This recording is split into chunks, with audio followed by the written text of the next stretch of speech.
Is my review of Bleach Chapter 60. Orihime is shocked to see the room under Kisuke's shop, obviously the big arena.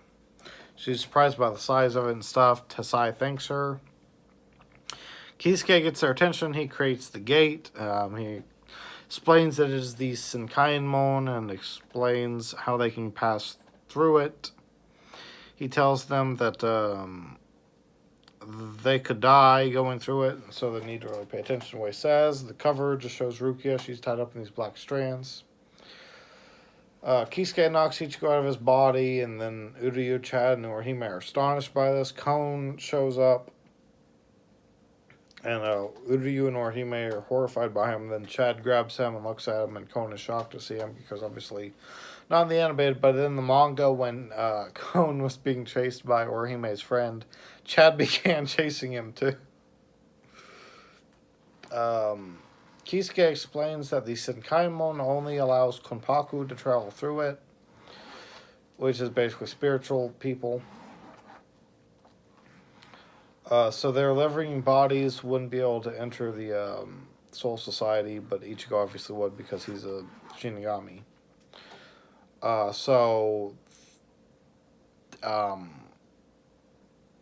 The things I guess that he has on the gate transfer their energy into Reishi or something like that. I didn't really understand the explanation, but essentially the Senkaimon will recognize them as spiritual beings. He mentions that he could knock them all out of their bodies, but the chain of fate would keep them bound to their bodies, so it wouldn't work.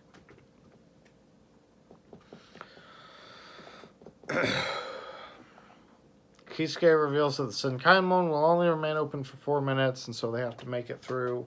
And if they can't, then they will be trapped in the Dangai forever. The Dangai is the realm between the two worlds. Kisuke reveals that there's also a current called the Koryu.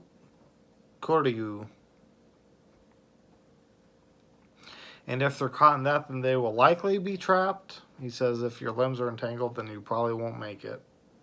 At least in the Biz translation, that's what it says.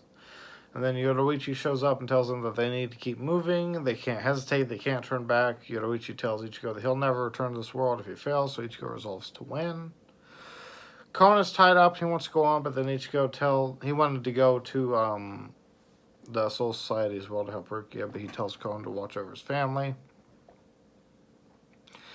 Kisuke and Tasai open the Senkaimon, and everyone runs through it.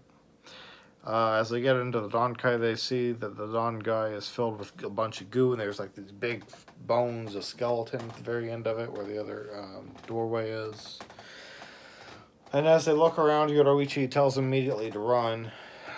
We come back to Kisuke. He tries to enter it, but the doorway rejects him, and then he says that it's all up to Ichigo, and then Yuzu and Keigo are crying because Ichigo's gone. And at the very end of the volume, here we get more Radio Kon.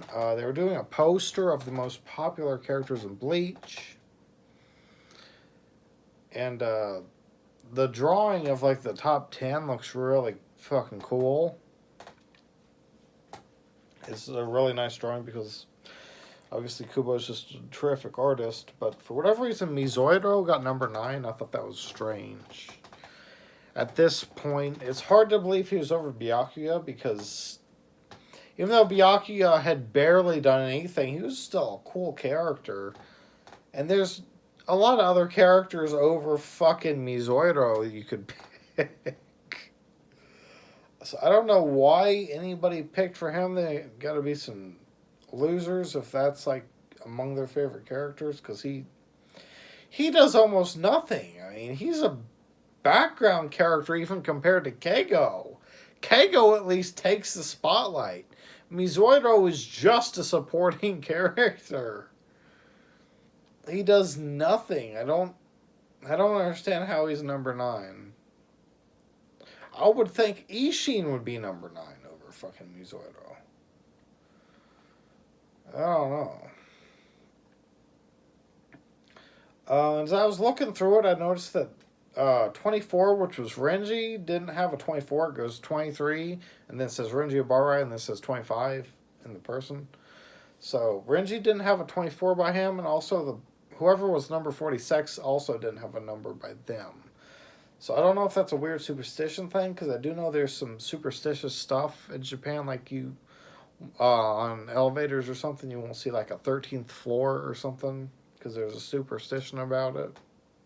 So I don't know if that's why or if it was just something else. And then we get a little corner thing for the very end of the volume telling us that Uryu was making his uniform during the fireworks chapter.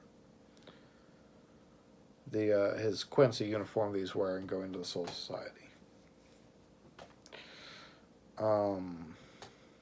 That's it for that chapter. The Don guy looks cool as shit. Kubo's art is really top notch right now. And I'm excited to get into the Soul Society.